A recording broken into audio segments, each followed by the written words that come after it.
So, welcome. Thank you so much for being here. Each and every one of you has been wonderful to work with, and we hope that this forum will allow us to get to know you a little bit better. And to the audience, welcome to our WCCUSD Candidate Forum. This is organized by Multicultural Parents, and we hope that you get a chance to know our candidates and what they stand for, what their positions are, and what they are thinking to do as they get elected, if they get elected. And if you have any questions, you have to wait until the end of the forum. The forum is set up in a way that we have questions that we will ask each of the candidates. They will have some time to respond to those. And if you have any questions, you can write them down in one of the small sheets that we have in the back. What we are going to do is we're going to put together all of those questions.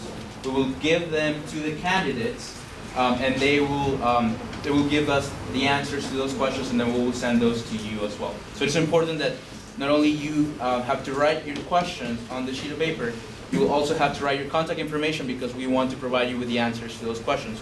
Time is limited, and we don't want to exceed the time allotted. We don't want to be here until 10 p.m. So the candidates also, as elections are coming pretty close, don't have a lot of time either. So we are going to get started. Welcome to everyone. Thank you for attending. We're going to introduce Jasmine Webster, who's going to be helping me today moderating this forum.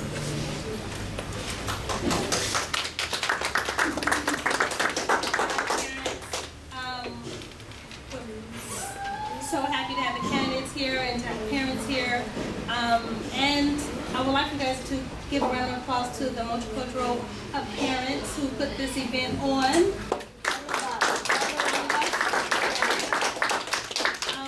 The Multicultural Parent Forum is a group of parents who are you. We are parents who are fighting for more transparency. We want to know more, and we want to be included in what's going on in the issues that affect our children in this community. And I mean not just charter and not just public, but all the schools and all the children. We want to know what's going on with our board, who's on our board, and what do they stand for, and do they represent us? So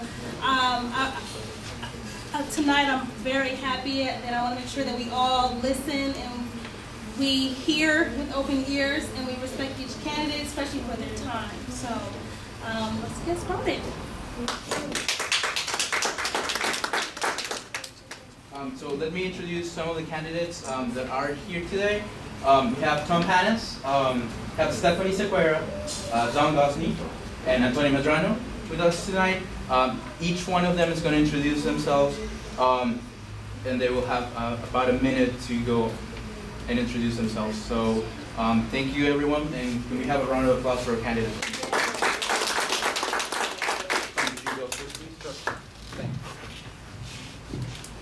Good evening, my name is Tom Panis, and first of all I'd like to thank the Multicultural Group for putting this on. This forum is really unique. We have a whole bunch of forums. This is one that's truly put on by the parents of the largest percentage of our students in the district, and I'm really excited to be here for that reason. I've lived in West County for more than 40 years. I really care about my community in a very deep way. I raised my family here. My sons went through district schools. Then they went to Contra Costa College. I care so much about my community. I want this to be a great place. I've worked very hard in my community, El Cerrito, Richmond, San Pablo, to become more familiar with the community. I want to serve that community. I've served my own town of El Cerrito so much, I'm on the Wall of Fame there. I want to get deeper into our community. I want all of our kids to have great schools. I want them to get a great education because they deserve it. Every student in this district deserves a great school and a great education. Thank you very much.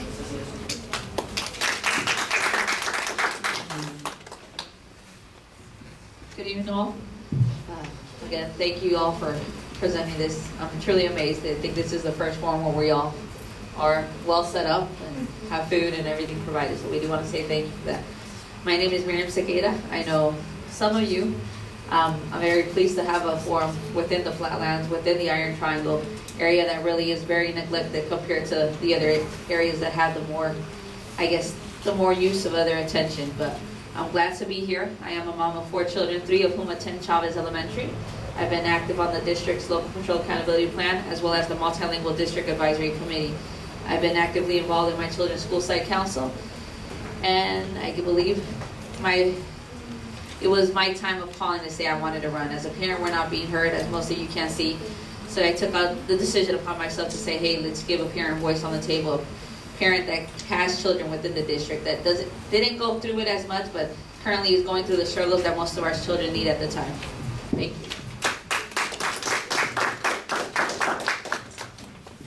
Sorry, it's tough to get up. It's hell to get older. Hi, I'm Don Gosney. Well, thank you again for inviting us here tonight. How many here in the room think that the district is heading in the right direction? Me either. I don't think it's heading in the right direction. I think we have problems. We need to be redirected. We need to refocus our attention. How many times do you go to attend a school board meeting where they don't even talk about education? We had one about 3 weeks ago, 2.5 hours. They never talked about education once. They want to talk about charters. They want to talk about the bond program. They want to talk about investigations and finger pointing. You did something wrong. You're corrupt. They want to talk about campaign finance reform. And these are all important issues. But are they more important than educating your kids? I don't think so. Let's get back to educating our kids. Refocus. We've got too many groups within our community here trying to divide us, whether it's charter versus non-charter, whether it's geography, flatland versus hillside, north side versus south side, ethnicities, black versus white versus pink versus green. We need to find a way to bridge those divides. Bring us back together, and that's communication. That is the key. We've got to start talking with each other, not at each other. Sit down at the table. What is the problem? What is your issue? What do you need to have done?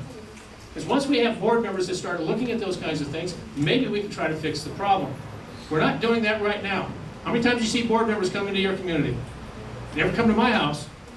I said, but one of my slogans is, it's supposed to be about the kids, isn't it? Well, we need board members that will remember that.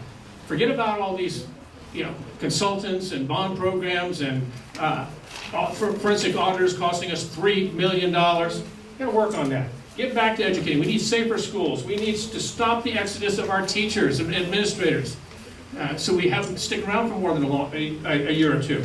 Bring parents into the fold. We need to hear what you have to say. We also need to listen to what the students have to say. Okay? By the way, I was born just a few blocks away from here, a very long time ago. Okay? I went to school here, graduated from Kennedy High School when it was a brand new school. My family moved out of here for a while. I moved back. This is my home, my community. I've been involved with the school district for over 40 years. So what is the yellow mean? Calm down? No. 30 seconds. 30 seconds. I'm sorry. She's got a smiley face there. I didn't know if she was saying, hey, you're doing real good or what? Yeah. No, I'm losing my time on here, but I've been involved with the school district for more than 40 years, been involved with a bond program since before it was even a bond program. I've been on all kinds of committees. I've worked with a lot of the school board members, with a lot of the superintendents. Some of them I've had to work against. Yeah, glad we got rid of a few of them. But I'm here to help you, to work with you, and I hope that you'll support me. Don Gosney, I can be your school board member. Do I need to use the mic because we're talking? Yes. Okay, we're recording it. I'm Antonio Medrano. Many of you know me. I've been a community activist since the 1980s. I was served on your school board from 2008 to 2012. And during those years, I made it a purpose of mine, at least twice to 3 times a week, to visit a school. Every single week I visited a different school. When you sit down and talk to the parents, the weekly parent meetings, and the teachers and the classified staff, you learn a lot about what the school needs. I won't say they're false, but there's needs of each school. Lakes, for example, needs a lot of help, different from some other schools that have been recently rebuilt. So, I've been a teacher for 40 years. The first 4 years, I was a member of the teaching order of the Catholic Church, the Dominicans. The other 36 years, I taught in public schools. My kids went to public schools. We need open transparency. We need safety in the schools. We need to increase the academic performance of our students. That means tutoring. That means work during school, work after school, and Saturday school if it's necessary. But talk to the parents first. Tell them, Señor, your son or daughter is not going to be able to graduate from high school. ¿Y por qué? Why? Because they're falling behind in their studies. Identify those students and pour the attention on them. And if necessary, demand that they come to Saturday school. That's one way of doing it. I was lucky when Dulce was still here in Building Blocks for Kids. I was awarded a certificate for my work in the community. I want to keep on doing that for the community, both in human rights and also in civil rights. I've been working in a lot of communities. I know many people that have never been to North Richmond. I've been there. We've had monthly meetings in North Richmond at the community center over there. So you voted for me once, let's do it again. Gracias.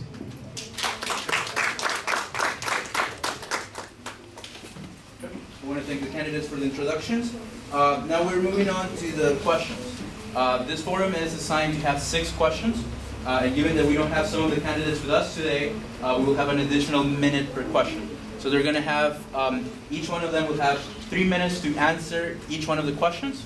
And we're going to get started. Just as a reminder, if you have any questions or comments in regards to any particular one of the questions or the answers, make sure that you write it down. We're not going to interrupt the candidates as they have a very short amount of time to explain each and every one of their answers. Let's start with the first question.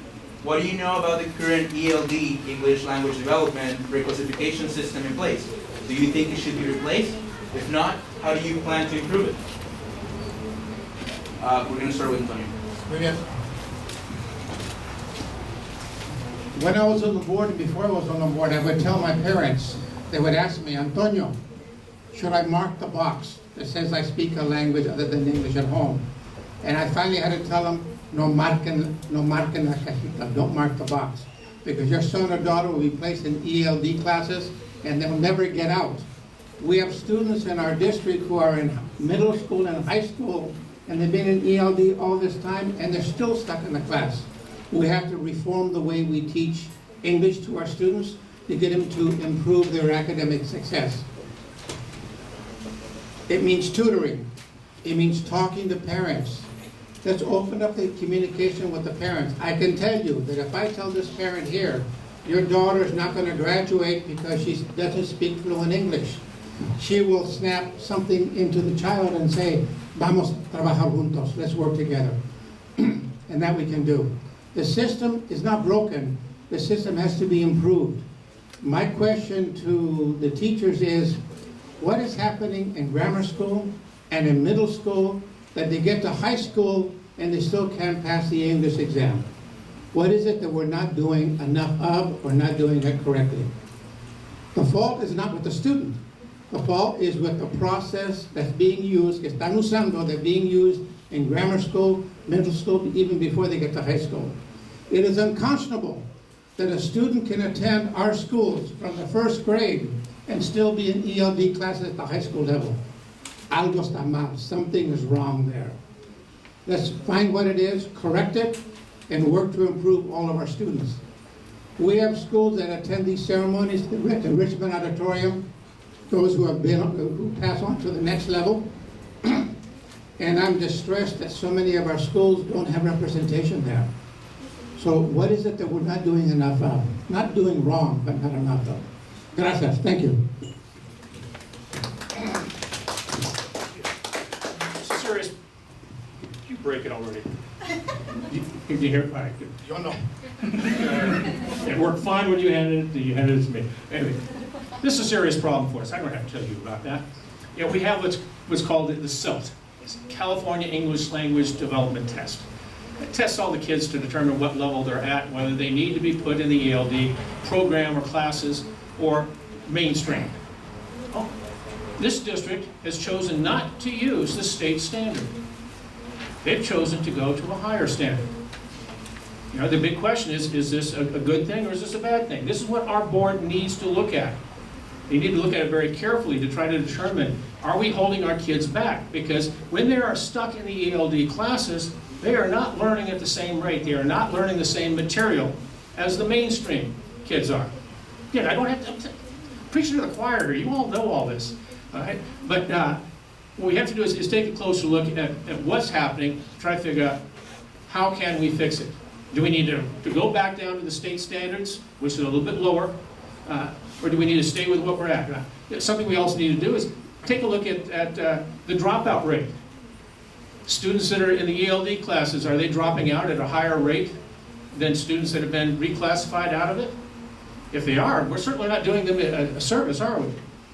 One of the problems that we have with our kids trying to learn a new language is that it's not all in the classrooms.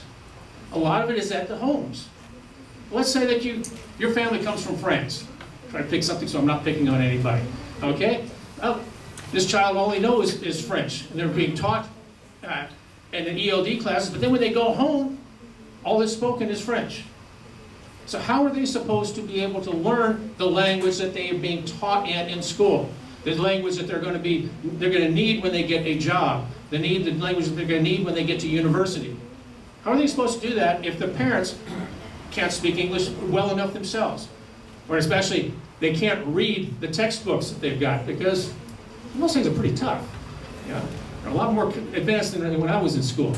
So we need to do more of an effort to try to work with our parents to educate them so that they can help their own kids. And this is where adult school comes in.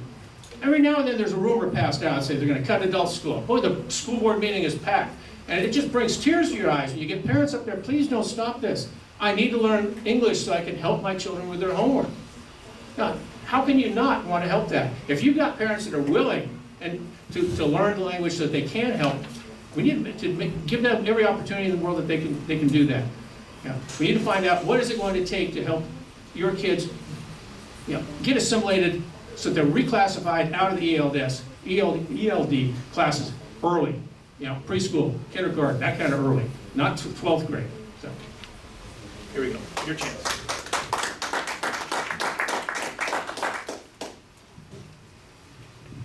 I think I would have to go against what Mr. Madrona advised in regards to checking off the box. I'm proud to be bilingual. I'm proud to have my children be bilingual. I myself emphasized when I wrote the answer to your child speaks another language or has heard a different language at home, I proudly put Spanish. That's what my child was taught. That is what I taught her to learn. Even though I was born here, she was born here. When I found out that she was classified as an English learner, I put my effort as a parent to educate myself. What are the needs for her to reclassify? What does it even mean to be reclassified? What does it mean to even be an English learner? Once I started educating myself, my goal was, she started the district here in Kinder. Okay, if the goal is to say, if you start a child here in Kinder, you have to reclassify within 4 years, time-wise, 4 to 5 years. My goal was to make sure that my daughter did reclassify. I'm happy enough to say, you know what, she reclassified in 3rd grade. She won her first place essay, but as a parent, I was involved, I was educated. I got to question, and that's what we don't see going on within the schools. Most of the parents here within the schools of the class don't have an active ELAC. They don't even know what an ELAC is. And this is the committee where you as a parent can voice, what are the tests being done to my children? What classes? Are they really doing the ELD time, that 45-minute or 30-minute time that they're supposed to be getting? Your child should be proud to be speaking the language she is, the native language they're being taught at home. They should be emphasizing that, because that vocabulary span will grow into that brain. And they can grasp. Children grasp onto English very quickly compared to we as adults that have a harder time learning a different language. But we shouldn't be ashamed to say, hey, let's mark something else. We should be ashamed if we're lying, trying to say, hey, let's hide our culture so we can learn a different language here.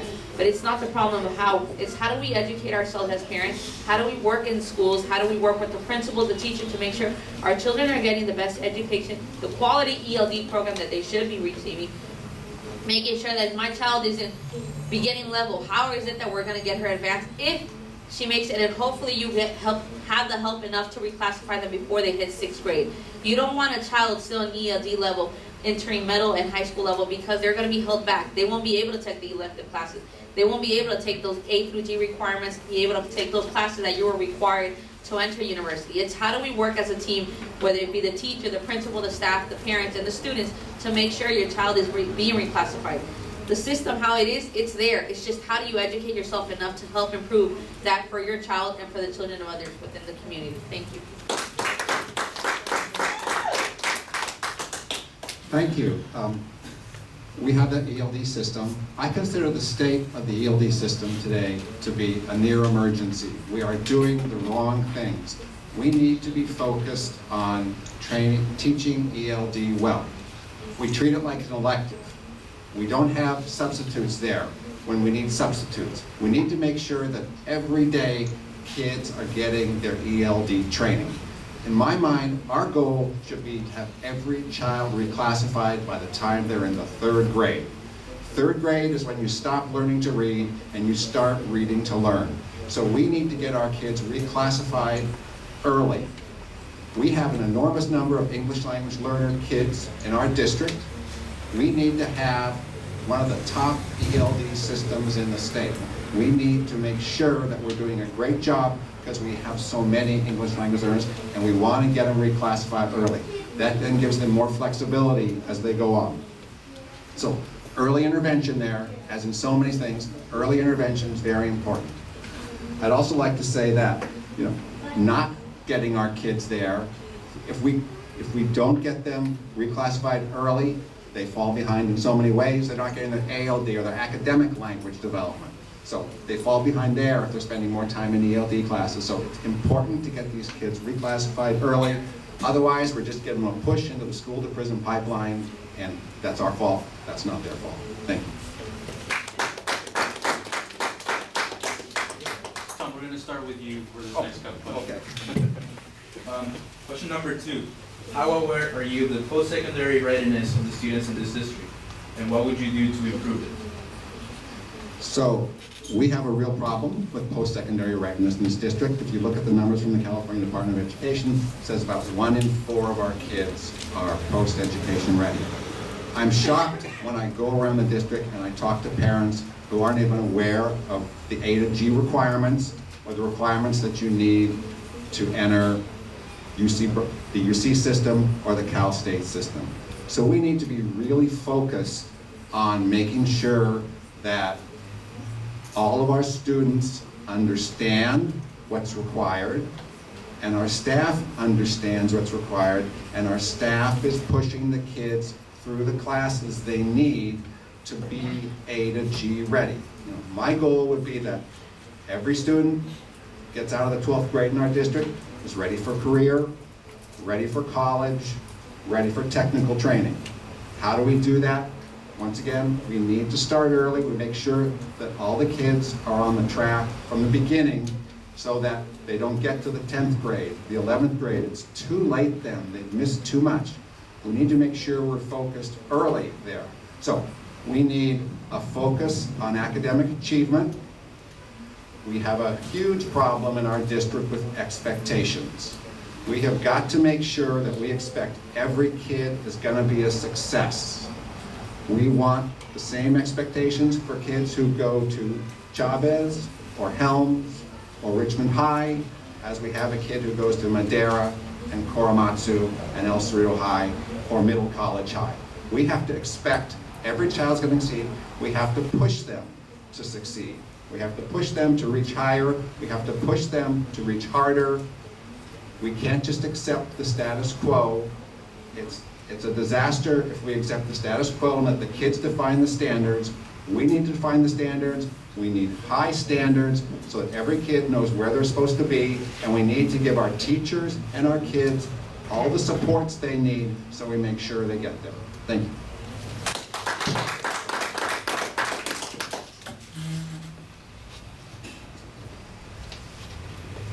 I think we need to start early with educating the parents. There is this program going on within schools right now, the Parent University, and it emphasizes, the A through G requirements. You're educating parents on what your child will need once they hit high school, once they hit middle school.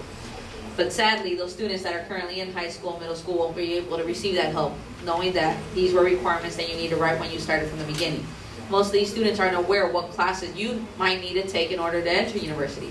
We have, college career readiness counselors that we're paying through the LCAP. But some of these services aren't even being fulfilled. The positions aren't there. They're open, they're there to be hired, but some of them aren't there. Are they providing the services to those students in 9th grade? I'm unaware. We have on the LCAP standards that we're wanting an increase by 2% every year. When we're a 30,000 student body, what's a 2% increase? That's really insignificantly nothing compared to how many students we have. We really need to emphasize on what you need to get to college. We need to prepare these students, and that's something that we're not going on. depending on the high school, the cities where you live in, there's different kind of classes you're getting. There's different quality of teachers. There's different quality of counselors, principals. The environment is very different, and we need to be fair to all our children, not just based on your zip code, not just based on the ethnicity. And that's something that we have to work on the culture of here. How this district can emphasize and bring the culture together instead of separating us. And it's something that we got to push forward. Currently, it's not an open discussion. We have poverty hitting the families. We have racism. We have discrimination. We have so much trauma going on that we don't deal with these issues on the root of the hand, and we're continuing to just provide them education when the child needs a whole full-service community.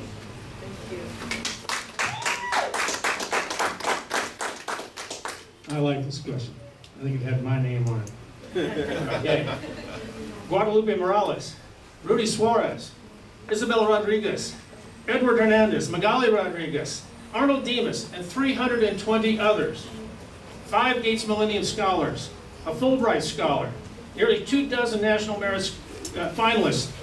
I said, what do they all have in common? They've all been a part of the Ivy League Connection Scholarship Program, and they're all neighbors of yours. Because, you know, so the scholarships that we've awarded have helped kids just like your own get into highly selective universities. They now have a hope for a better future that they didn't have before. Others here are going to tell you all about the good that they hope to do if they get elected. But unlike them, I'm going to tell you about what I've been doing for the past 12 years as the administrator of the Ivy League Connection Scholarship Program, because I have helped to change lives. Our goal is to expand the college-going culture in this district. When we first started out in 2005, 47% of our graduating seniors matriculated to college. Now, considering some of our schools, I have to tell you, I was a little bit impressed. I thought 47 was pretty good. And this isn't Piedmont, this isn't Lafayette, okay, where somebody would be fired if it was only 47%. But then, you know, Dr. Harder finished the sentence. He said that it was just 8 years later, it had gone from 47% to 82%.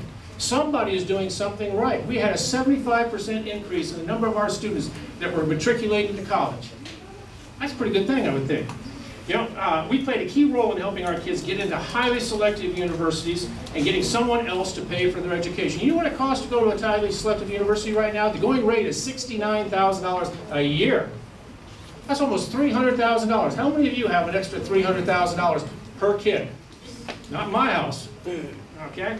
I said, but we've been able to get conservatively over $6 million in financial aid for our kids. That means our kids from your neighborhoods are able to go to these highly selective universities like Harvard, like Yale, like Princeton, like Cornell, Columbia, University of Chicago, USC, Stanford, and somebody else is paying for it. Sweet deal, isn't it? But that's not all of it now, because we're running out of time. One of the problems we've got, not everybody is going to be going to college. We know that. I graduated from high school at 16. I was admitted to the University of California at Berkeley with honors and interest when I was 16 years of age. Pretty proud of that. Screwed things up after that, but then I was pretty proud of that.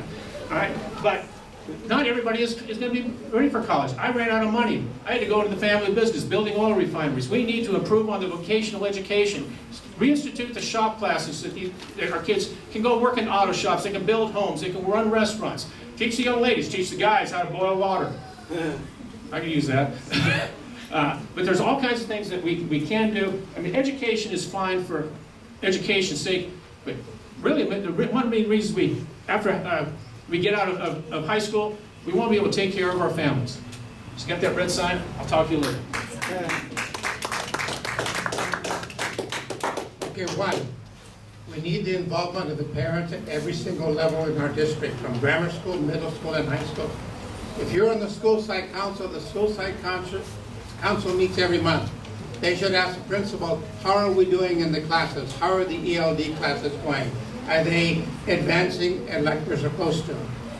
We need parents in the school site council. It's the legal body that decides how the money is spent. Two, it is true that the Ivy League Connection is a fantastic program. So is Middle College, where students graduate not only with the high school diploma, but also with an AA degree. So they start off almost going into sophomores or juniors. It's great. But let's be honest, the majority of our students attend the local community college. And when our students take the entrance exam in English or in math at our local community college, we find that many of them are not passing it and they have to take a remedial class to catch up. When I was on the board, I was in charge of the high school we visit all the high schools in our district. And I asked the math teacher, have you ever talked to the math teacher at Contra Costa College? No. What about the English teacher? No. They need to talk to each other so that our teachers know what's expected on the exam at the college level and prepare the students well. 3, identify the students as soon as possible who are having difficulty, whether it's English requirements or English language ability or whatever, and pour the attention on them. Give them all the attention that they need. It may mean tutoring. It may mean individual tutoring. It may mean Saturday school. Talk to the parents first and get them together as partners and further in the education of their son or daughter. 4, we have college classes, what we call advanced placement classes. When I taught in San Francisco, I was in charge of the AP Spanish Lit and AP language classes. And I insisted that every single student who speaks Spanish at home took the AP language class, and the majority of them passed it. The AP Lit class, you had to read the novels and the literature, and they still passed it. I have told the students it's like watching telenovelas. That's what the short stories are about. The same kind of difficulties in families and history. And they did well. But we need to get the parents involved so they ask the questions, Oye, ¿qué pasó? Hey, what happened? I'm tired of hearing from parents, my son was absent 20 days and no one called me at home. So we have to reestablish that communication with the parents. Call them, tell the parents what's happening. There's your partnership. Gracias. For third question, we will start with Stephanie.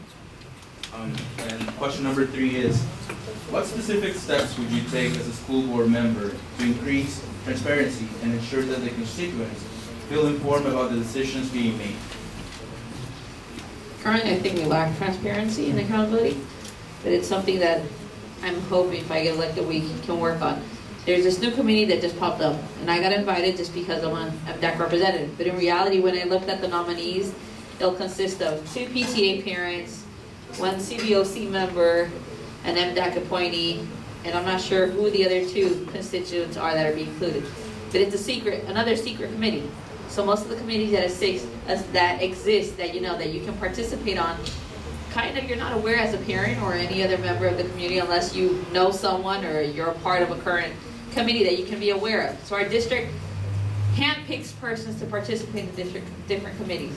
And that sadly isn't something that we can make sure that our community feels involved. And it's something that we need to start making sure that our meetings don't overlap with different meetings. That we have meetings, you know, you look at the calendar, what's already going on. You can't have parents competing or the community members competing what community meeting to attend. They're all important parents, they're all important to the community. These are your tax money, these are your children attending these schools, their students, their staff, they all want to be involved. But currently, the whole chaos of what meeting to attend, which one is more priority to you, is kind of difficult when they all play a huge role. And this is how you can educate yourself. This is how you can be informed of what's going on with the schools. But battling to choose which one to go, to try to even understand the documents and even not have anything translated into your own language is a difficult itself. And not be able to have translation, or whether it be childcare. Most of these meetings that are set aren't prepared to have parents involved. Aren't prepared to have the Latin speakers or the other language that speak there. They don't have the full translation available. So we need to make sure that our district is available to every community, whether it be the language, available to the parents, the time frame, the time, but really be open about everything, provide everything on the website. And it's something that we're not open. Unless you know how to request the document, you can get through the system, but obviously, unless you know how to, you can get information.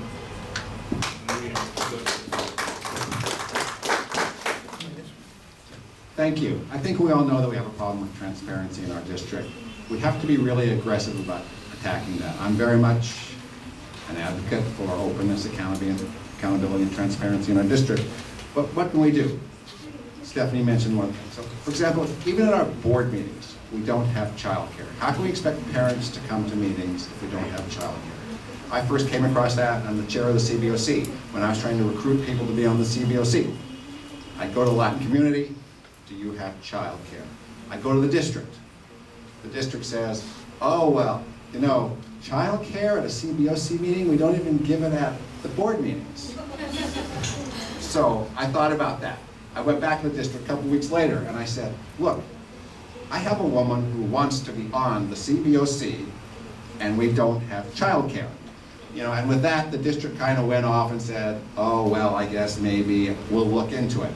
I mean, the point there is the district isn't thinking very hard about what do we need to do to get people to meetings. So getting people to meetings is one problem.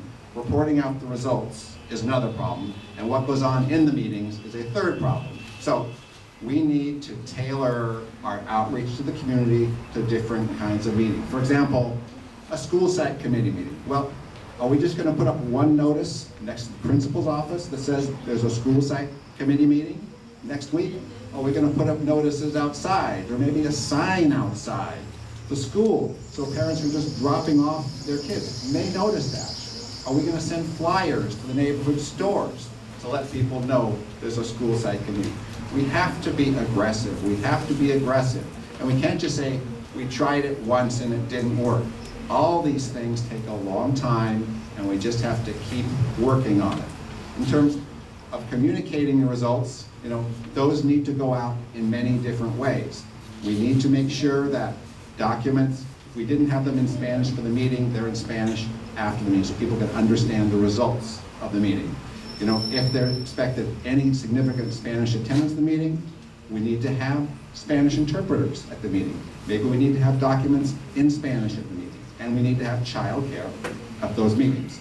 About 3 years ago, the district determined that almost all of our parents have smartphones.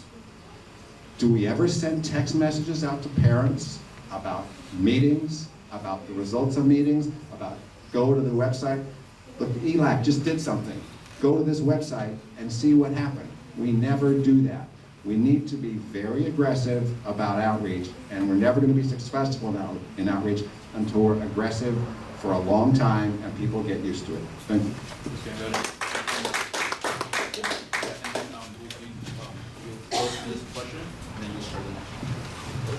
Okay.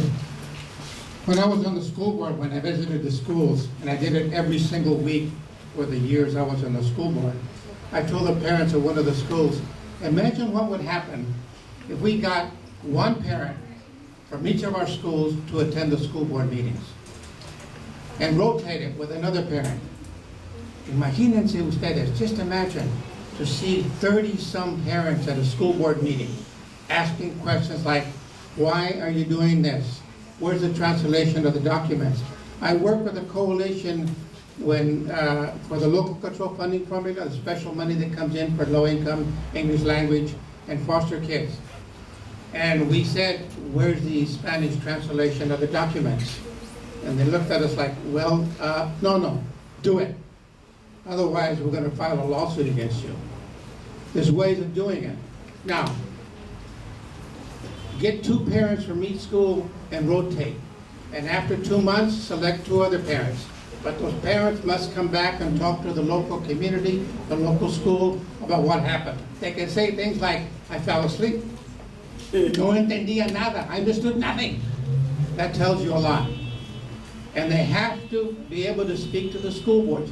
The coalition that we work with overseeing the implementation of local control funding formula funds, we taught parents how to speak at school boards. And I've told parents, if you want to speak at the school board and tienes miedo, you're afraid, call me and I go with them to the board meeting, stand next to them and help them translate if needs be there for support. Our parents want to know, so we train them to speak. We were very successful. Now, the next thing.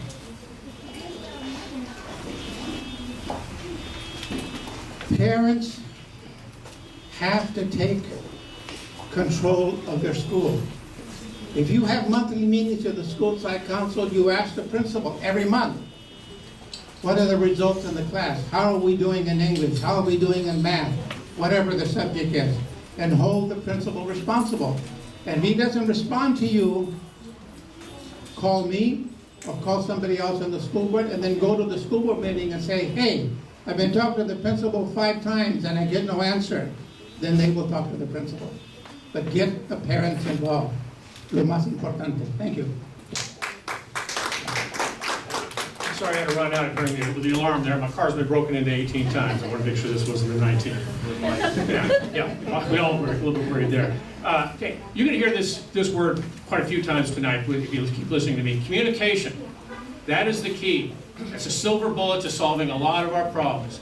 Communicate with each other. Talk to each other. That doesn't mean me talking to you. It means me listening to you as well. But that means that the board members need to go out into the communities. They need to go out into the schools. Each one of them is assigned a school community. You can't go to all 53 schools. That's just too much. I mean, you go to one school a day, that's going to take you almost 2 months. Well, that's Saturdays and Sundays. You know that can't do that. So you split it up amongst the 5 board members. But they need to go out there. And we're not seeing that. Even amongst those of our school board members that don't have day jobs. They're not going out.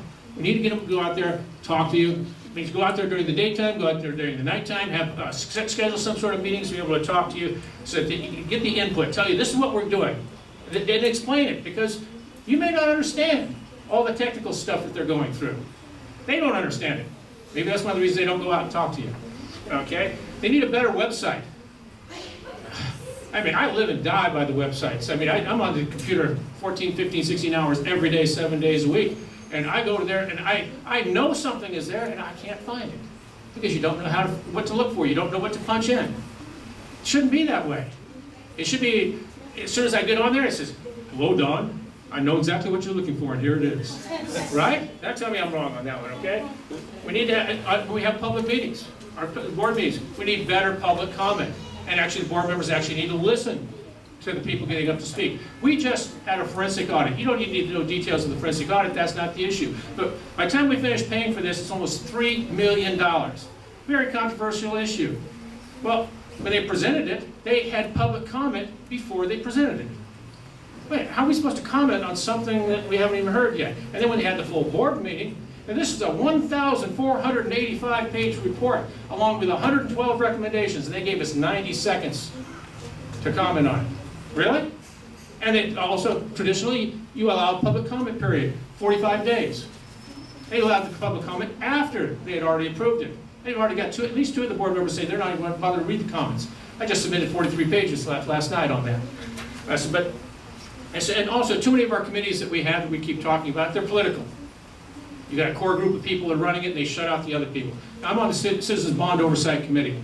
Now, we are representatives of all different parts of the community, except we've got some of our members that say, I don't want the public to know how to get a hold of me. Really? How are you going to represent them if you don't give out your phone number or your email address? How do you do that? So, I mean, we got all kinds of problems on there. And what Stephanie was mentioning, I'll finish this in 2 seconds, about the overlapping meetings. Just a few months ago, I had a very, very important meeting about the sale of Adams Middle School to Caliber, scheduled on National Night Out. What is wrong with these people? Didn't they look at a calendar, or didn't they just care? Okay.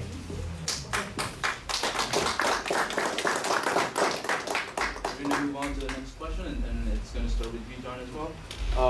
What can you do to improve the communication of board decisions and policy to the constituents and other small organizations within the district to promote parent engagement and outreach to the parts of our community that do not speak English?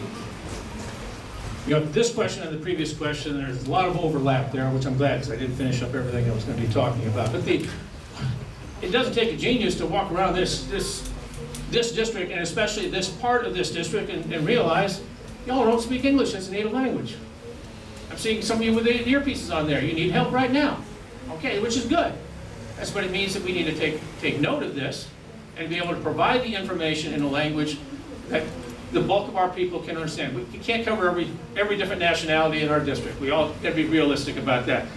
But we've also got to understand that even just translating things, whether it's providing translators at a meeting, whether it's translating public documents, there's a cost involved with that. How much are we willing to take away from our classrooms to make sure that our parents and our community members can understand what's being said or what's written? That's a tough decision. I mean, where do we draw that line? And that's where the public needs to step forward and say, this is what we demand, even if it means that we're going to have to increase class size, even if it means we're not going to be able to provide the new textbooks. Because you're going to have to give something up. Nobody wants to do that. We want it all, but we don't have the money for any of it, right? But one of the problems too we've got is that our board members, too many of them, refuse to talk to people. It's bad enough that that they don't understand the language that we're dealing with here, but even with the ones with their English, they're still not talking. Because guess what? Yeah, I'm not on the same political side as them. Yeah, I'm not listening to their advisors, so they're not even going to talk to me. I'm involved with a lot of things with the district, and I've got a couple of board members who just refuse to talk to me about anything. Really? I got something to say. I bet you have something to say too. So why aren't they listening to you? Why aren't they listening to any of us? But there's a lot of ways we can get information out that we're not taking advantages of. You know, the blast texts are a good example on there. Robocalls at the school level, at the district level. It's, you know, send out robocalls saying there's something important on the website, you need to check it out. It doesn't have to go into the details. Same thing with the text. Okay? Take advantage of the social media, whether it's Facebook, whether it's the patch. We don't have a patch here in Richmond, but they got an El Cerrito patch. They got a Hercules Pinole patch. These are little online newspapers. We've got the Radio Free Richmond, we've got the Pulse, we've got the Post, we've got Tom Butt's e-form. There are a lot of ways to get information out, but we're not taking advantage of it. And there is no single solution to our problems. It's a little bit of this and a little bit of that. But you put them all together, maybe we're going to have a better way of communicating than what we have right now.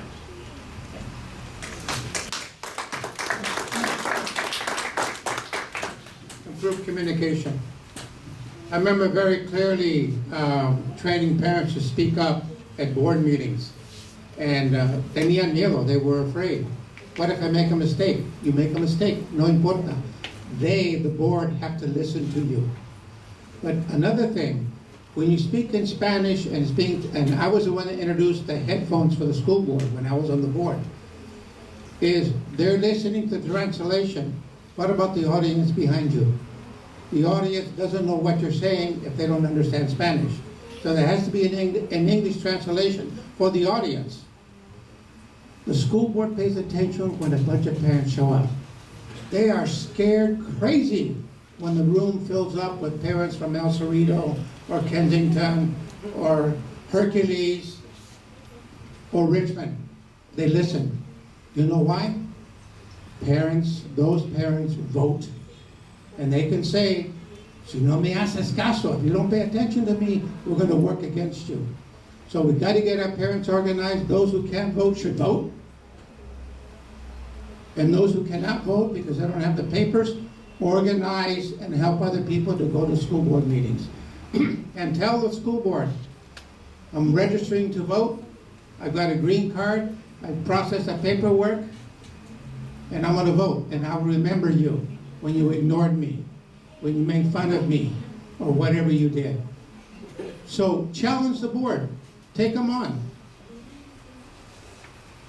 I remember the feeling in the audience when we had at one time 125 parents from the hills of El Cerrito come down to whatever it was. And boy, the board paid attention. No more sleeping, no more playing with the computers, they paid attention. I want that kind of attention to all the parents from the flatlands, from Richmond and San Pablo. Listen to them. But you have to train the parents how to speak. They're afraid. No entiendo, I don't understand. We'll train them and have them practice. We practice in this room. When Dulce was here, how do you speak to a school board? When you're at meetings, you can say, I'm sorry, I don't understand. Can you repeat that again? And the person says, I already said it. Then say it again. Slower, and stop using acronyms. Stop saying schools SCC, LCAP. Spell it out so the parent understands. Gracias.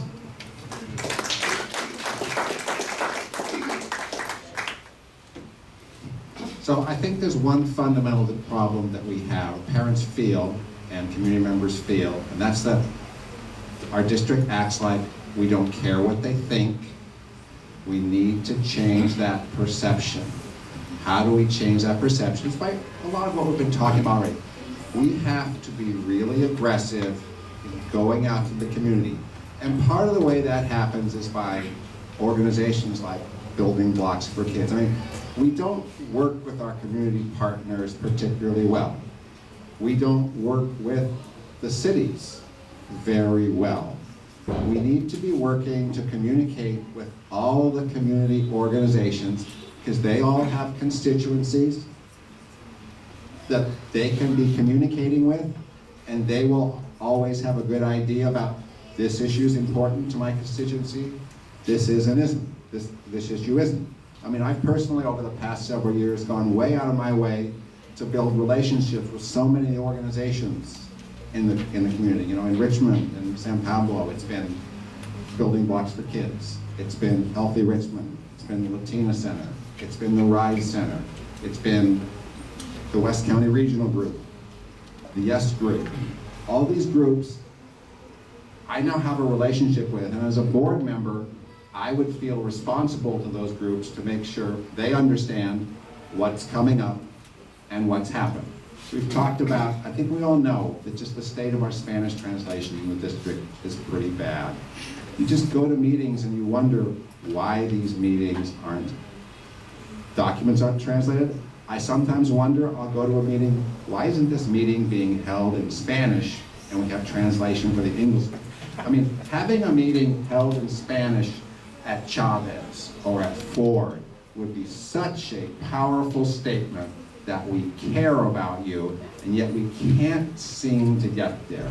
So I will find any way I can to go out into the community myself.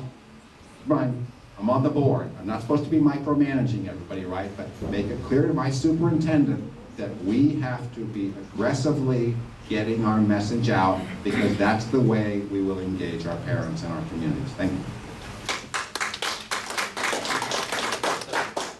We'll go to the next question.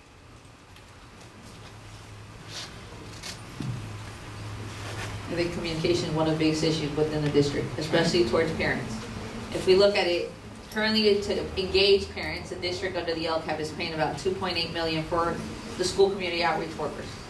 And most of these positions at schools aren't being fulfilled, or some have staff that don't know how to outreach to the community, don't know how to outreach to the parent, or they're just another simple staff that are there for discipline management of the students. We have so many parents wanting to know more about what the school's like, what are the bullying issues, what are the rules you have in your schools, what are those things that parents need to be aware of, the Common Core standards, how to educate yourself more, what are the classes that parents should be taking in order for them to be able to advocate for anything that they need for their children. It's funny how an email that's sent in English, and you can CC the school board members, the county board members, the principal, the staff, and the superintendent will get you something to be moved very quickly compared to just a parent coming up to the principal saying, hey, I need this service. Why is it that it has to be through documentation? Why is it that you can't have that open relationship, say, hey, I need this, how can we get this? And parents be heard. Why is it that a person from the hills can get more access and more attention than a person within the flats? We need to be able to have the school board members understand that parents, we're here to serve you. We're here to serve your students, and we need to be able to provide that two-way communication. Like they said, they have the headsets, but are they really listening to us? They don't talk back to us. Parents go up there and speak their concerns, but we don't understand. Do you really care? Do you give up whatever we were saying? What is it that you feel? So there's no two-way communication. Unless you email somebody and you CC a whole bunch of people, that's when a parent is heard. It shouldn't be like this. You should just be openly up to say, hey, I need this concern. How can you help me? What are the steps that I need to do to take it? And it's not that simple for parents. We need to be able to open up that communication. You have this position as a school community outreach worker. Educate the parents. Provide those trainings. You have the parent university, but not all the schools are offering it. Not all the school community outreach workers are willing enough to do that class time. And if they are, the district isn't well enough trained to tell the other parents, hey, there's this school training for parents at this school site, attend there. It's no open communication. Like they said, the website, unless you know what you're looking for, unless you know the hidden boxes of where to go to, you can look for it. For us as a parents, it's practically, I guess, unuseful to even look into it. What is it? Oh, next question. We're going on to the next question. There are evident and long-standing basic needs in some of our schools. What will you do to ensure that those basic needs are being prioritized, as the current priority list on the district seems to ignore them? Can we emphasize this question? I don't know who wrote it, but I'm just wondering, are you guys meaning facilities or basic academic needs? Both. So currently, most of our schools within the flats, I would say, are lacking the best services, the best quality teachers, the best quality principals. Those I guess, parent training workshops that we can to work together as a community to advocate more for our children's needs, to make sure the students' test scores. Currently, most of the schools within the flats have a state standard test below 10%. That's most of them within the schools of San Pablo and Richmond, compared to the schools in El Cerrito and Pinole. It's like, as well as Hercules. So the attention that different schools get, it's how do you advocate more? These are parents that, like they said, they can't vote, they can't come up to the concern that the school board will listen to them. But we need to make sure that parents, when you have a concern, you can come up to the table and say, hey, our school needs this. We need grad tutors, we need tutoring services, we need a library, we need a computer teacher, we need all those basic services that the other schools can afford to pay off out of their own pocket. How is it that we can get that? Most of the schools here need structures. We have schools that have portables. So when it's raining, how many students just got wet? How many students just got sick? And you expect them to attend to school the next day? Hey, I'm fresh. I'm ready to learn. What are you kidding me? And you have schools that are being paid $20 million stadium, a $2 million pool that should have been used for the facilities of how our students are learning. Currently, I don't know what the district is looking on, how they look at the data of, what schools should be getting the services done first.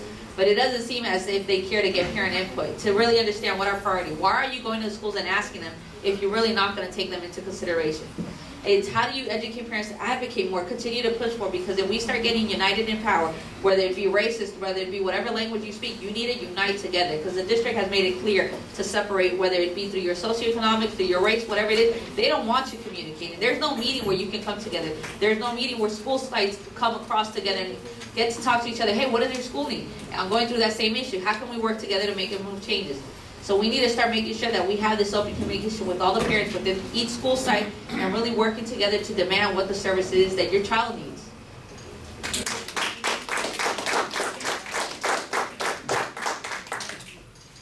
So we certainly have needs in a lot of areas.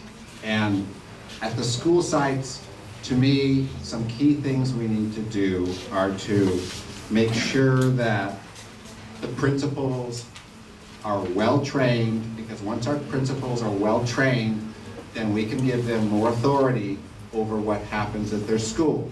And there's another side of that, goes back to the school site committee and the LCAP.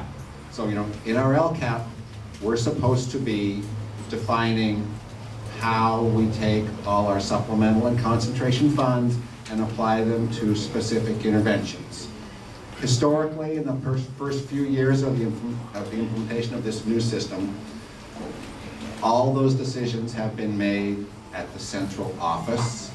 It would be my strong preference that all those decisions are made and the money is spent at the school site, and it should be the SSC's job to decide here, or at least propose, here are the interventions we want to do, and so this is how we want to spend our money in all the different LCAP priority areas.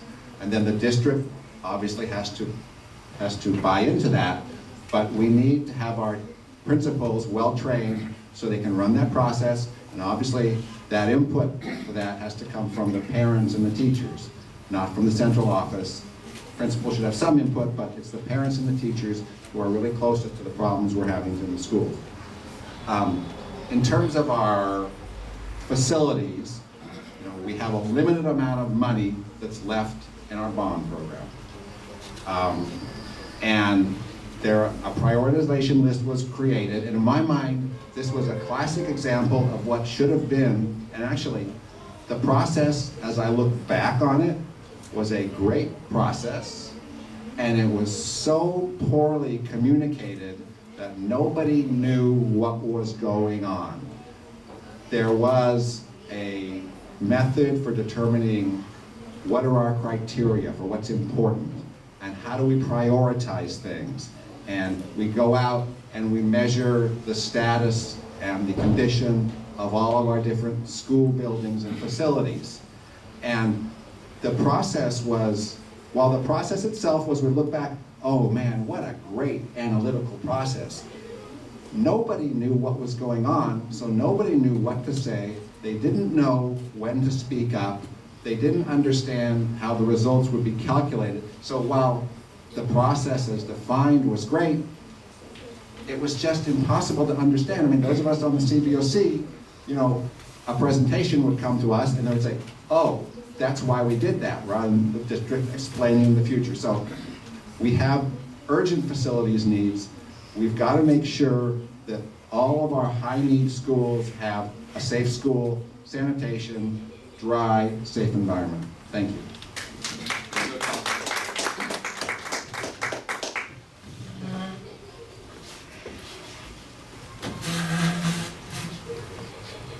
You know, we got 4 pretty smart people here. Let's say you put all 4 of us on the school board. Between the 4 of us, we know an awful lot. I'm going to ask you this question. Who knows more about what you need at your school, us or you? Who knows more about what you need at your school, your kids or us? Or your teachers or us? I guarantee you, at least from my perspective, you know so much more than I will ever know because you're there. I'm not. Okay? You are the greatest source of information available to the board. So as a board member, I need to reach out to you. I need to ask you, what do you need in your classroom? I need to ask your kids, because I bet your kids aren't telling you everything either. Huh? Yeah, I know your kids. Yeah. And your teachers. I was shocked when I started talking with some of our teachers that have been leaving our district by the hundreds, it seems like, why they were leaving. Okay? Learned all kinds of things. Why didn't somebody in the district, why didn't the staff, why didn't the board members talk to any of these people to try to fix these problems? This is a bit of a problem, isn't it? But now, throughout our district, each school community, they have different needs. I'm betting that the Ford Elementary kids, they need something a lot different than the Kensington Elementary kids. We need something a lot different than the Lupine Hills kids out in Hercules. So why do we want to lump them all together and say, well, you're all the same, aren't you? You're kids.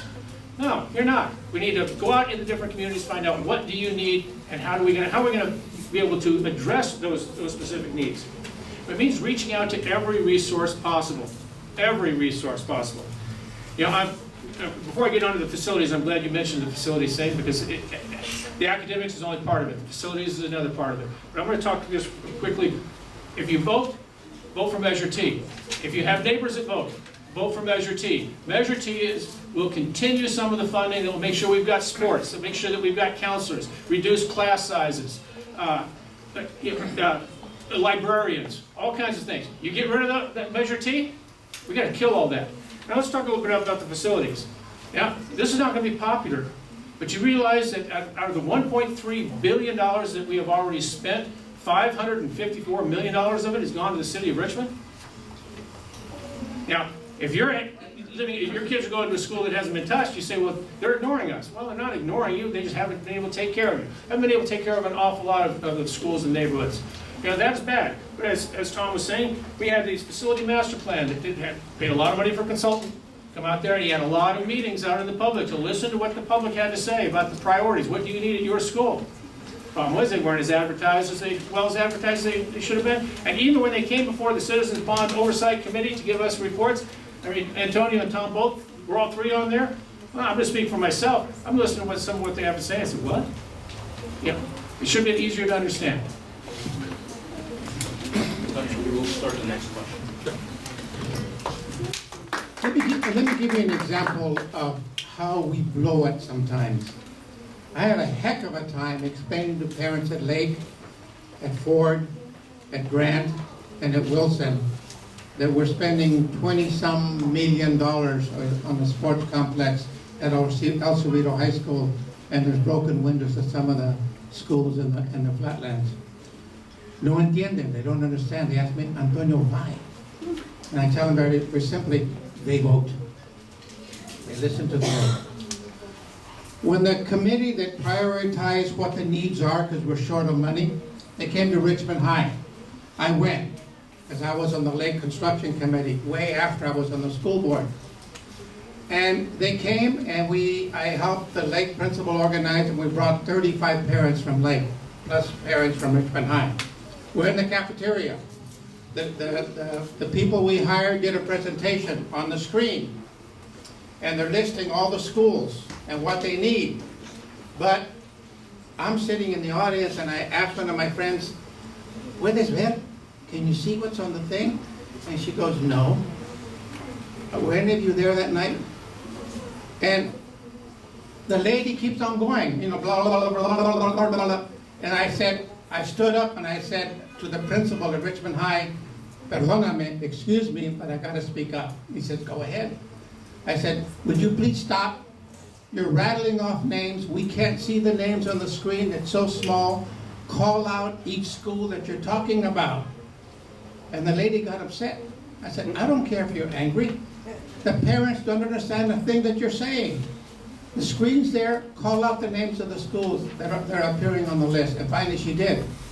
And when she came to explain the same thing to our CBOC that I'm a member of, I told her, you've got to stop doing that. Parents can't see the screen and they don't know what you're talking about. So it's small things like that that drive parents absolutely crazy. They don't listen to us. We have to be careful in the outreach to parents. Sit down with them. I have more to say, but I'm out of time. And we'll go to our question number 6. What are policies that the district can improve or put in place to better assess the performance and quality of education provided by optional schools? Could you please clarify what you mean by optional schools? Non-traditional schools. Charters. Are you saying charters? Well, the name for charter schools can, well, Charter they're not public supposed to be called charter schools, so non-traditional schools, yes, that Okay. includes charter. Just want to make sure. What else do they include aside from charter schools? I want to just make sure we address. Private schools, Catholic schools, Just charter schools. Okay. just charters. Thank you very much. It'll be narrower. Yeah. All right. So what can we do to improve or put in place to accessible from the quality of education? One, we have to treat our parents with respect. I'm tired of hearing parents, they come me because they know me. I'm open to the community. They me dicen, Antonio, ayúdame. Antonio, help me out. Now, what's wrong? I made an appointment to talk to the principal, and the principal was late, and then we made it again, and she was absent. We did it again, and she was busy, and finally the parent said, ya no aguanto. I can't stand this anymore. She yanked her kids out of school and went to the local school up at Hilltop, one of the charter schools. If we treat our parents with disrespect, they will leave us. We have to make our schools so good that people will say, I want to go back to Kennedy High School because it's a top academic school in the district. We have to do that and push the principals for that. That we have to do. If you have 50, 60, 70, 80% Latino kids in a school, all of them should take the AP language exam and get college credit. Offer AP Spanish Lit where they read the literature and get college credit. Push those courses. Don't say, oh, well, they're not going to college anyway. No, no, no. Don't you dare say that in my presence, because I will jump all over you. I don't care whether it's the principal or the superintendent. At one point, those of you who attend St. Mark's Catholic Church, I used to take Dr. Harder to the church, and after Mass, he would explain something to the audience, and I would translate for him. Unfortunately, that stopped after I was no longer on the board. But that kind of communication really, really helped. I told the new superintendent, who is bilingual incidentally, go to each of the schools with the heavy population of Latinos and speak to them in Espanol. They will listen to you and they will ask you questions. Do that. You will increase the attention. The charter schools, we're losing about 200 students a year to the charter schools. My problem with them is that they have no elected board to oversee the expenses of the school. The state says if you're going to spend public money, tax money, you have to have an elected board to oversee the expenditures. That's my concern about charters. There's documents over there from the California Teachers Association and the ACLU, their position on charter schools. Check it out.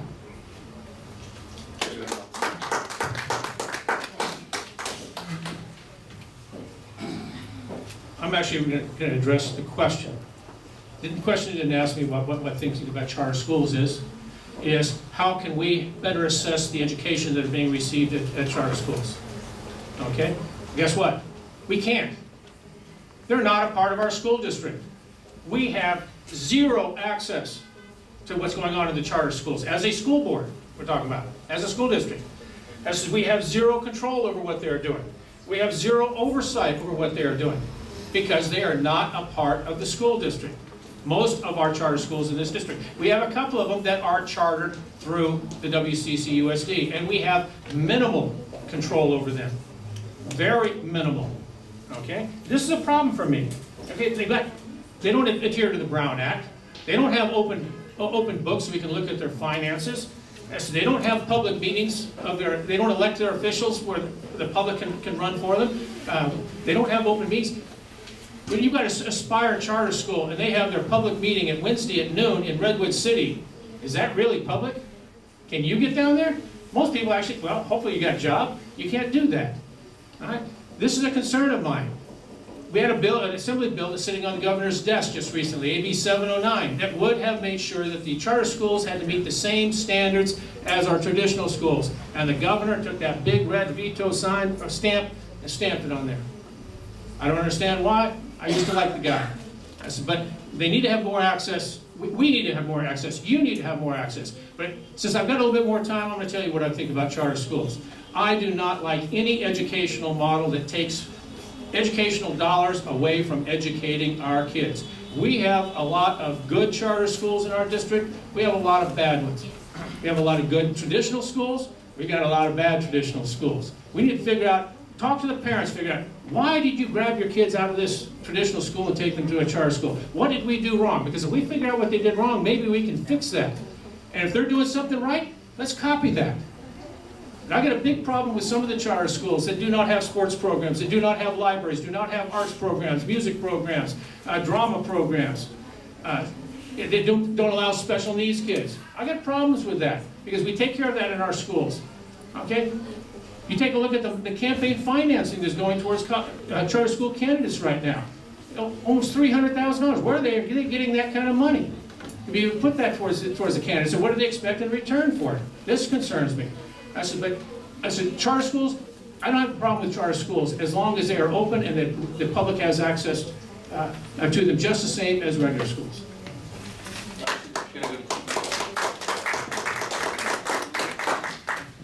Thank you. So I firmly believe that every parent has the right to choose where their child goes to school, and I shouldn't be telling parents where their kids can go to school. So when a charter school application comes to me, I've got a couple of choices. I can say I don't like it, or I can look at it. The state says, education code says that we're supposed to look at 16 different criteria and evaluate the application based on that. So in the past, there's been times when the district has approved charter schools and times when they've rejected them. The problem with rejecting any compliant application is that the charter school will then go out to the county office of education and probably get approved there. And when that happens, we just lost control. Because after we approve the charter, we still have to negotiate an operating agreement with the school.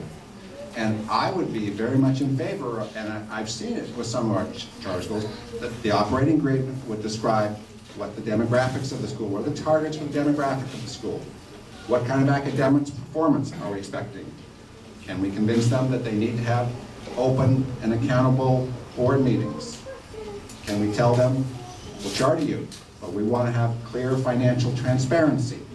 So I'm very much in favor of, if we get a compliant application, we approve it, and then we negotiate a tough operating agreement with the school, because that protects the parents of the charter school, not just to protect the parents of the district school. I think the parents of the charter schools have as much interest in demographics, academic performance, financial transparency, open and accountable board meetings as anybody does. Now, frankly say, I was disappointed when the governor vetoed AB 709, but we have a mechanism to implement those things right now. If we don't just say we're not going to approve it and let the county approve it, and then we don't get such a good operating agreement with the charter school.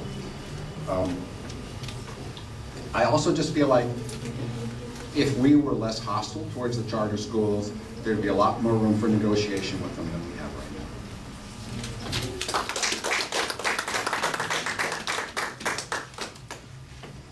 I have to also say what Don said. We don't have very much control as to how they run. You know, academic-wise, it's the charter school. They have their own way of what they have set. We opt to, agree and accept to have a charter school within the district. That's a different story, like what they said, what we can negotiate. But in reality, how the academic goes, that's up to their board. We wish we can elect and have a different system of open transparency and accountability, but it's something that's not going on currently. Like they said, the law was vetoed right now. The AB 709 got vetoed. We don't understand why, what's in that mentality of why he did that. But it's something that, in reality, in the district, some of those things happen as well. We don't have oversight as to what needs to be going on within the schools. So it's how do we make sure that we start making a difference as parents start getting to know, start questioning why. Don't let it continue to say, hey, this is how it's gonna go. It's just how do we push forward and keep asking those hard questions and getting those answers. We as parents are the experts of what our children need. We understand, what academic, what specialized education they need. So it's for us as parents to advocate for them and continually ask, whether you're at a traditional public school or at a non-traditional public school. But it's us for our parents to push forward and continue to advocate. Most of our parents have left and we don't understand why, because we don't sit down and ask. We understand that there's barriers within the schools, whether it be education, whether it be the bullying issue. Whatever issue goes on within the schools, we're not asking those parents. We even ignore them. We try to avoid any meeting that we come up. Oh, set an appointment. When? When you're not there, when you don't want them. There's a language barrier, you don't have a translator. So it's how do we start making sure that our schools have access? Whether it be a traditional or non-traditional schools, I see the barriers going on with some of the charter schools right now that you have parents that want to know more, that their academic isn't right, that the state tests that they're taking, the reclassification-wise. There's so many struggles within charter schools as well that parents feel unsupported. So we need to start making sure how is that. We as parents can start educating ourselves more and advocate more for the needs of our children.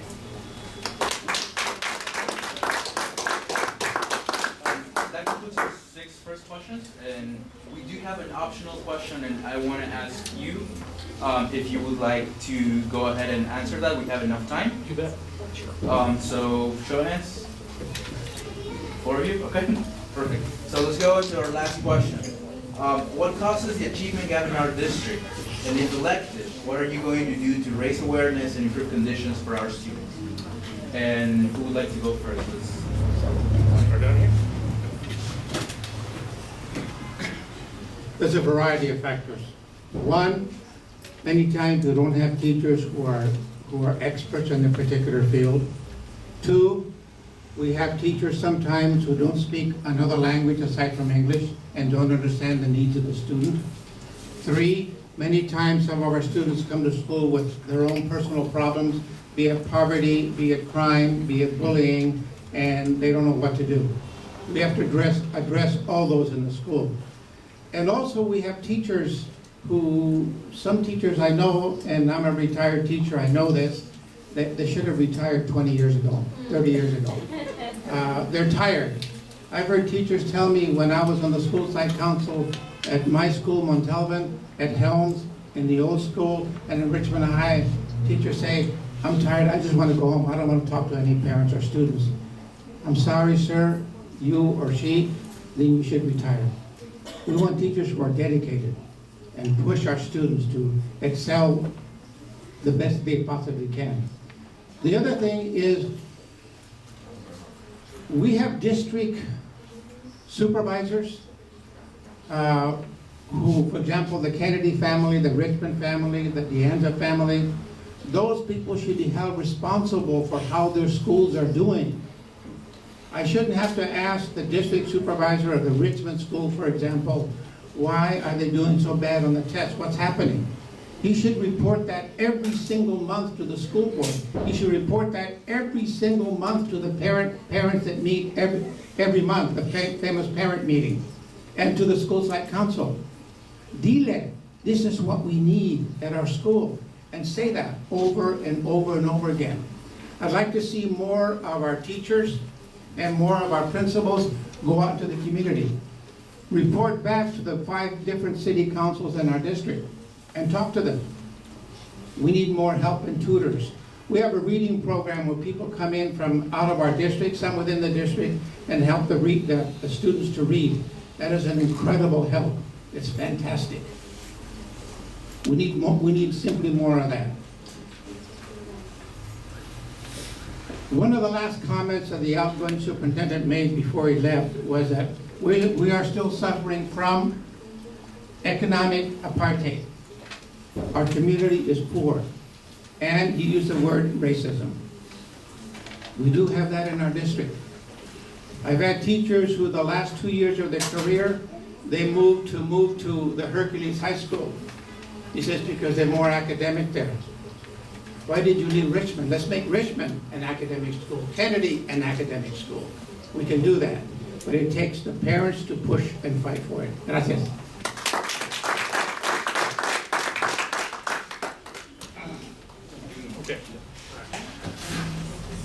You know, for the longest time, when people have talked about the achievement gap, they only talked about the gap saying that African American students were not learning at the same rate as the rest of the world.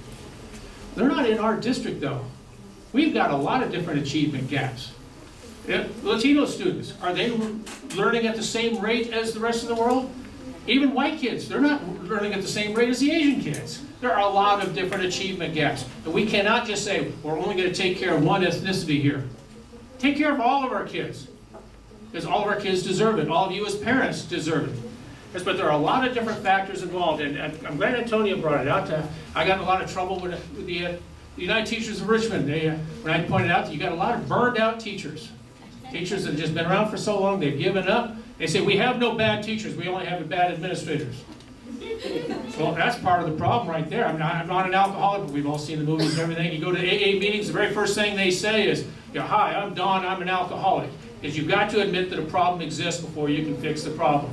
And if you don't think that your teachers are burned out, you're never going to fix the problem. We've got a lot of young teachers that have got the fire in the belly and they're just doing everything they can. But the administration is holding them back because they're not as senior as some of the old-time teachers, the old guard, as they say. But you've got a lot of other factors involved with it. Finances at the home. As you said, the economics. Anybody here super rich? No, not my neighborhood either. Yeah, I've got a lot of people that are a little bit economically depressed is the kind word they describe it. Well, when you've got parents that are having to work 2 jobs, if you've got multiple parents at the home, they don't have time to stay at home and take care of their kids. They don't have time to stay at home and help them with their homework. That is a problem. You don't necessarily see that up in the hills of Kensington, do you? You don't see it so much out in Hercules or Pinole, a little bit more affluent areas. Okay? Because you don't have a whole lot of the achievement gap issues in some of those communities just like you do right where we're at here. As you get the family dynamic, once again, maybe you've only got one parent living at home.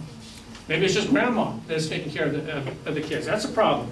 You get domestic violence that these kids are having to bring to school with them. Yeah? The parents are fighting. The parents are beating on them. They're beating on each other. Okay? You've got the language issues. Okay? What your kids are learning in their textbooks these days is a lot more complicated than it was when I went to school. And if I tried to read it, I'd speak English.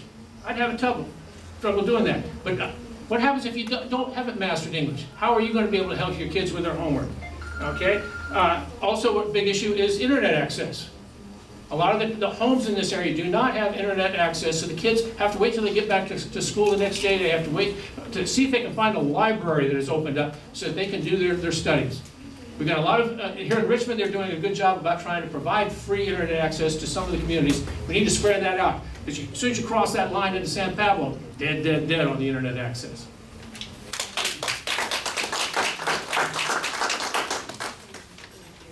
I think when we look at a list of what causes of our achievement gap within our district, there's so many issues, and you can't really pinpoint one, whether it be trauma, poverty, the tequity that my coworker used, and like the term tequity. Most of the schools and the families don't have a computer and then don't have internet either.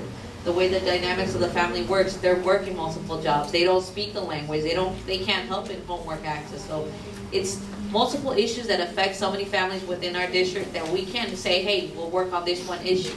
There's funding coming in here extra for the English learners, for the low-income students, or for those foster youth.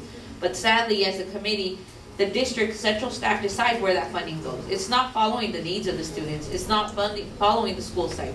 It follows wherever the district central staff decides where it goes. And sadly, it doesn't really fix the issues to the school community. Each school is different.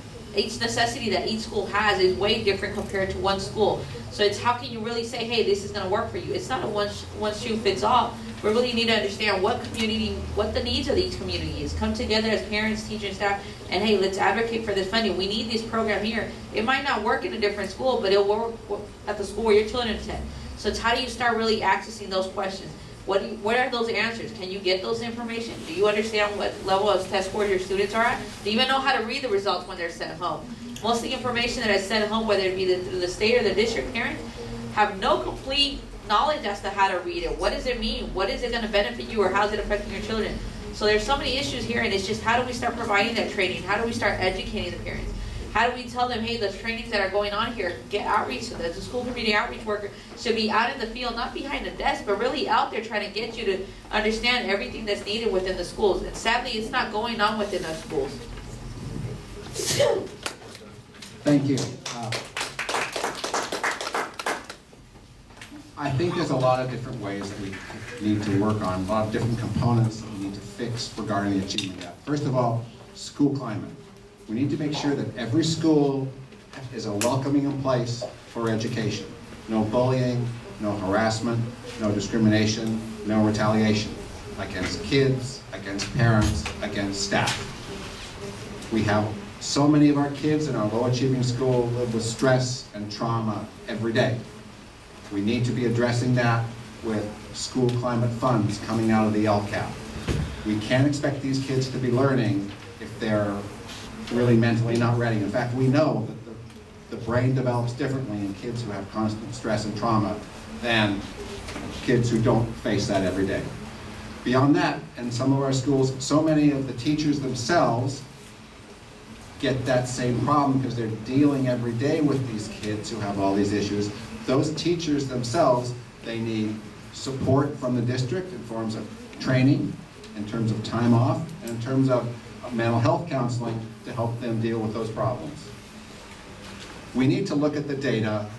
We gather a lot of data through our testing, and we very rarely look at it. Because if we look at the data, and we look at it by school, and we look at it by grade, and we look at it by ethnic group, and by other subgroups, we're going to see patterns. And we're going to see patterns that are the same across schools. We're going to see patterns that are different across schools. We need to be more serious about using our data. We can't fix the problem if we don't understand what the problem is, and the data tells us what the problem is. I mentioned using school climate funds from the LCAP. We need to make sure, as I know Stephanie said, that those LCAP funds, we need to distribute them to the school where the student resides that generated that money for the district. District central office shouldn't be spending it. That money should go to the school because it's the principal, the teachers, and the parents at that school who know what their problems are, and they should be coming up with the interventions we make to help those kids.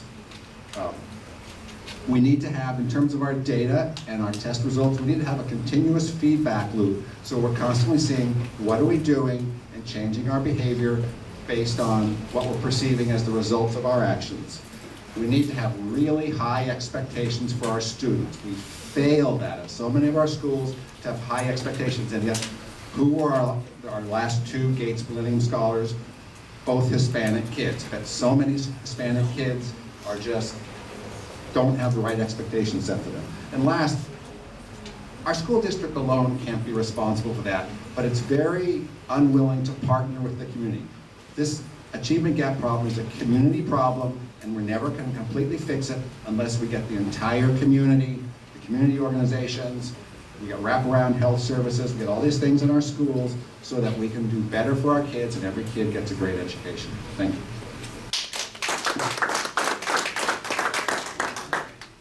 Now, after we're done with this, the questions, we are going to go into closing statements, and each one of the candidates would have 90 seconds to finish up and give any closing statements that they wish to. And who would like to start for the closing statements? Got the mic? I got the mic. Okay, well, I'd like to thank you so much for coming tonight. This is a really important event, and having this group organize it means a lot. I think it means a lot to all of us to come here, to a real community group. I'm so concerned right now that our students aren't getting the education that they deserve. I mean, every student has a constitutional right to an adequate education. I want every student to get a great education. So what does that mean? It means we have great supports for students and teachers. The things they need, they get, mostly through the LCAP. We need to make sure that we have an open, responsible, and transparent district. We need a district that wants to communicate with the parents, both in terms of academic outcomes, planning, finance, meetings. We need to be open, accountable, and transparent. Now, accountable, that means we need to hold people responsible for academic outcomes. We need to make sure that we give a principal a responsibility. He's got to fix it. You know, we implement a program, you know, so many times we implement a program. Did we define the metrics of success before we started the program? No. Did we measure before we started the program? No. So how are we going to know if we're successful? I'm a very strong believer in, I don't mind spending $3 million on a program, but I want my staff to tell me, here's how we're going to measure if it's successful, and we're going to measure before we start, and we'll measure in 6 months or a year, and then we'll see if the program was successful. So I'm not interested in firing somebody because it wasn't successful. I'd be more likely to fire somebody because they didn't measure. We need to know that all our dollars are being used well.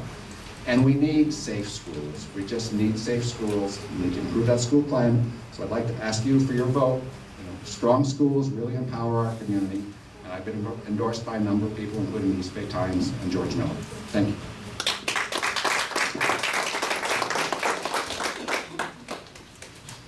I want to thank all of you for coming out tonight. Muchas gracias a todos por venir esta noche. When I decided to run because I wanted to give that parent perspective. I've been through the struggles. I've had the difficulties of trying to communicate with the teacher, with the principal, with other staff within the district. I've had those struggles. It's been a struggle. So I know the obstacles it needs to really get for programs, with principal, with teacher quality unit within the schools. The funding. I understand the programs. I've gotten to know different programs, different resources that are out there for the benefit of our children. How to, you know, make aware of the parent training for your academic to improve. So when I think of it, it's like, I'm just here to make sure that our parent voice is being heard. Currently, nobody understands the struggles that we face as parents. Not one of those board members really understands the impact, that decision that they are approving or don't approve, how it impacts the needs of our children. So when I come here to you, it's just, I'm here, one of you. Estoy aquí como una de ustedes. Y entiendo ese idioma, hablo ese idioma y comprendo las luchas que han pasado como cada una de ustedes. It's a difficult decision to even move forward, to understand that I have kids at home, but it's one that I'm willing to make sure that our needs are being heard. And I hope that once you can all come together and we can unite and make sure that we push as parents to make sure that our kids are getting what they deserve. Thank you. We had a couple more hours and 2 or 3 pitchers of margaritas. We could all sit down and talk about everything that's wrong with our district. Now, I'm not seeing those margaritas here, so I'm going to transition, and I'm going to tell you a little bit about what I want to do for you if I'm on the board. Okay, first off, communication again. You need to be able to get a hold of me. Do a Google search by name. You'll find hundreds, if not thousands, of sites where my phone number's on there, my address is on there, my email address. It's not hard to get a hold of me. Lord knows I know, because of the Ivy League Connection, I've got people from all over the world say, how do we be a part of the Ivy League Connection? Well, you got to move to West County. Oh, really? Okay. But with that communication, I will reach out to our schools. I'm not at our schools all the time. I'll admit, I'm not at the elementary schools nearly as much as I'm out at the high schools. I was dealing with these freshmen through seniors and dealing with the parents and the administrators there, but I am out there dealing with them. And I'll continue to do that because they are the greatest source of information we've got, the people at those schools themselves. Okay? I'm familiar with the district. I've been a part of the district one way or the other since 1968, long time ago. Okay? I've tried to help improve the district as much as possible. I've been part of the bond program since it was a part of the bond program. That's 18 years ago. I've been on the bond oversight committee for 6 years and worked with it for another 2 years. So if I'm elected to the board, I'm not having to go and be trained on how to be a board member. There's a lot of things that I don't know, but I guarantee you there's an awful lot of things that I do know. So I'll be able to hit the ground running and be able to help out and meet the needs of our community members here. One thing I want to say is that we need to partner with some of the building trades to be able to offer vocational education to our students.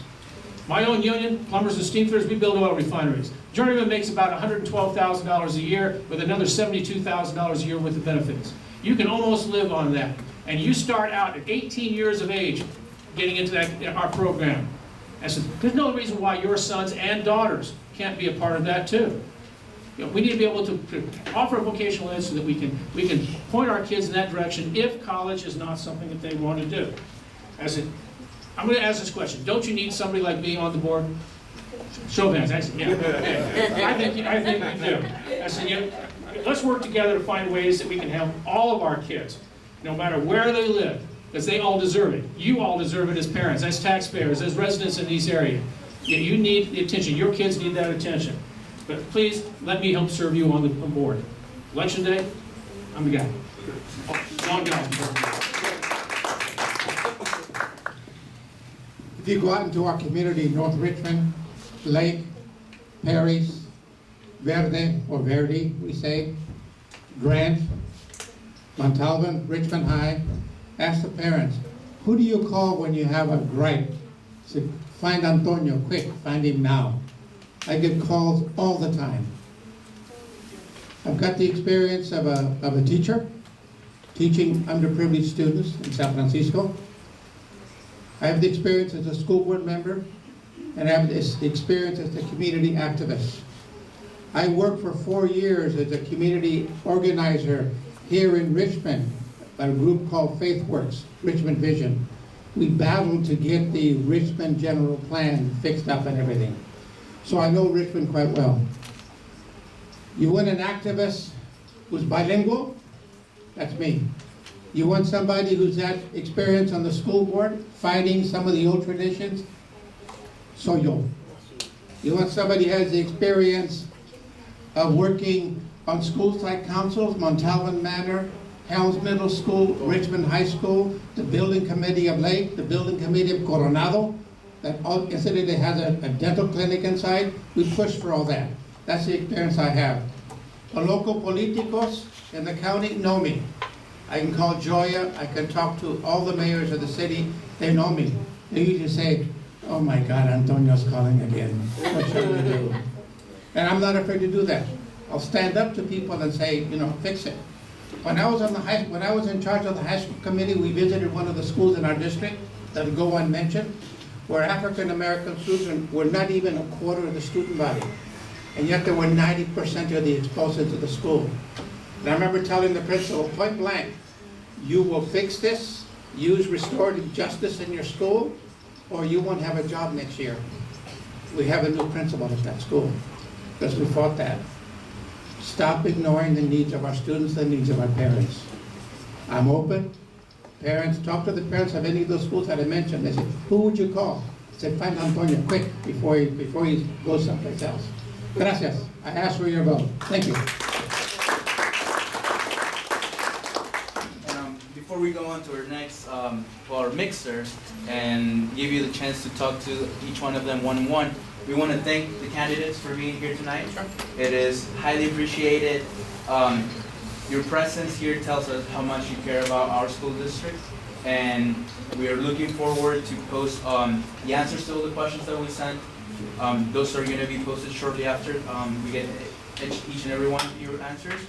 And we want to thank all the parents that are attending here today. It is because of you that we're making a difference in the school district, and we want to get more parents involved. I speak for myself and all of the people that have. Those are the questions you sent to us? Yeah. Okay. I speak for all of the parents organizing this event. We've tried to be as fair as we can, and we try to be as impartial as we can, and we want to continue to do so in the future. We want to have more of these forums. We want to bring people closer together, and that is the people representing us and all of our community members. I want to ask for a round of applause for all of our candidates here tonight.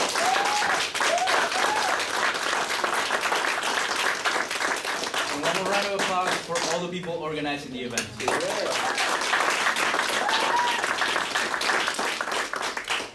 Thank you, and enjoy the food and the water. And make sure that you grab some of the materials that are here and our candidates have brought.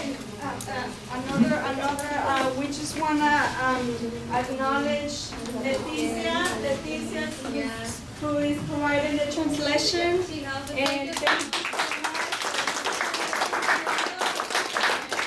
also for Teresa and BBK, who they provide us a space free. Yes.